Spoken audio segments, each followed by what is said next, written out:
তোমরা দেখে হয়তো ভাবছো রোজ খালি রেডি সেডি হয়ে বেরোচ্ছে। তো হ্যাঁ গো, তোমাদের তো বলেছিলাম না যে আমাদের মানে শনিবার রোববার মানে আমরা ফাঁকাই পাচ্ছি না, আমরা মানে কোথাও না কোথাও নেমন্তন্ন থাকছেই। তো আজকেও সেরকম নেমন্তন্ন। তো হ্যালো এভরিওয়ান, তোমরা সবাই কেমন আছো? আশা করি তোমরা সবাই খুব ভালো আছো। তো দেখো রেডি সেডি হয়ে আমরা বেরিয়ে পড়েছি। আমরা হুগলিঘাট স্টেশনে চলে এসেছিলাম, যেহেতু ট্রেনের লাইন, ট্রেন ধরার ব্যাপার আছে। তো ট্রেনে করে আমরা কিন্তু পৌঁছেও গেছি নৈহাটি স্টেশনে, কিন্তু যেহেতু ট্রেনের এখন গন্ডগোল চলছে তো ওই জন্য ট্রেনটা অনেক লেট ছিল বলে আমরা অনেকক্ষণ স্টেশনে গিয়ে বসেছিলাম। তোমাদের দাদাভাই বলেছিল যে এই সময় যেও না, একটু পরে যাও, কিন্তু শুনিনি কথা, ওই আর কি। তো দেখো ভিডিওটা, তো আমার কাকার মুখটা দেখো। তো ভাইকে দিয়ে ভিডিওটা করাচ্ছি, তো ঠিকঠাক করে দিচ্ছিল না বলে কাকা সেই কি বলছিল বলে আমরা আবার হাসছিলাম, জানো তো। দিয়ে তো আবার ট্রেন চলে এসেছিলো, তো আমরা চলে এসেছি যেখানে যাব। তো আগের দিন তো তোমরা দেখেছিলাম আমরা দিদির বাড়িতে গেছিলাম, তো সেইখানেই আবার যাচ্ছি। তো সেদিনকে পুজো ছিল আর পরের দিন খাওয়া দাওয়া ছিল।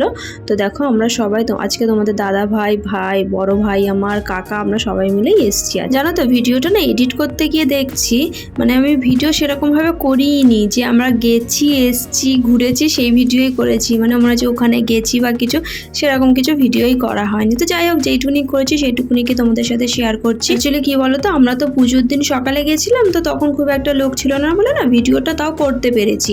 তো যেহেতু আর পরের দিন খাওয়া দাওয়ার ব্যাপার ছিল, দুপুরবেলাতেই নেমন্তন্ন ছিল, তো ওই জন্য তখন লোক ছিল বলে না আর ভিডিও না সেরকমভাবে করে উঠতে পারিনি।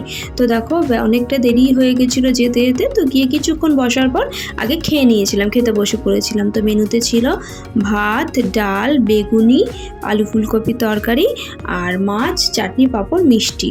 তো খাওয়া দাওয়া বেশ ভালোই ছিল। দিয়ে না দেখো জামাইবাবু আমাদের একটু ঘোরাতে নিয়ে বেরিয়েছিল। তো দিনের বেলা এত ভালো পরিবেশ না আমার তো ভীষণ ভালো লাগে, তেমনি না রাত্রেবেলা একদম নির্ঝুম, তখন আর ভালো লাগে না।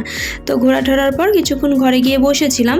তো তারপর ট্রেনের ব্যাপার, তো এবার 1 ঘন্টা অন্তর ট্রেন নৈহাটি থেকে, তো ওই জন্য আমরা না বেরিয়ে পড়েছিলাম। হাতে না অনেকটা সময় নিয়ে বেরিয়েছিলাম, কারণ দিদিদের বাড়িটা না অনেকটা ভেতরে, তো আর আমাদের এখানে যেমনি টোটো অ্যাভেলেবেল, ওদের ওখানে সেরকম গাড়ি ঘোড়া অ্যাভেলেবেল না। ওই জন্য অনেকটা সময় নিয়ে বেরিয়ে অনেকটা রাস্তা হেঁটে তারপর পেয়েছিলাম একটা অটোটা পেয়ে না সবারই যেন শান্তি হয়েছিল, মানে কারোর আর পা এগোচ্ছিল না। তারপর দেখো আমরা স্টেশনে পৌঁছে গেছিলাম। স্টেশনে পৌঁছে অনেকক্ষণই বেশ বসেছিলাম। তো কি করব, ছেলে মনে হয় পাঁপড় কিনেছিল, তো সেই পাঁপড়ই খাওয়া হচ্ছিল। আর কাকা হজমোলা কিনেছিল, সেই হজমোলা খেয়েছে। তারপর ট্রেন এসেছিলো, আমরা কিন্তু চলে এসেছিলাম সোজা নৈহাটি স্টেশন।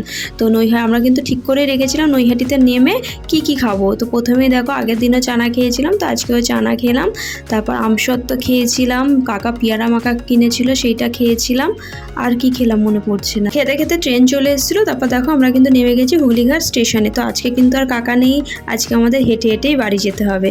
তো আজকের ভিডিওটা এই পর্যন্ত। তোমাদের কেমন লাগলো জানিও। ভিডিওটা ভালো লাগলে লাইক, কমেন্ট, শেয়ার করতে ভুলো না কিন্তু। Bye bye.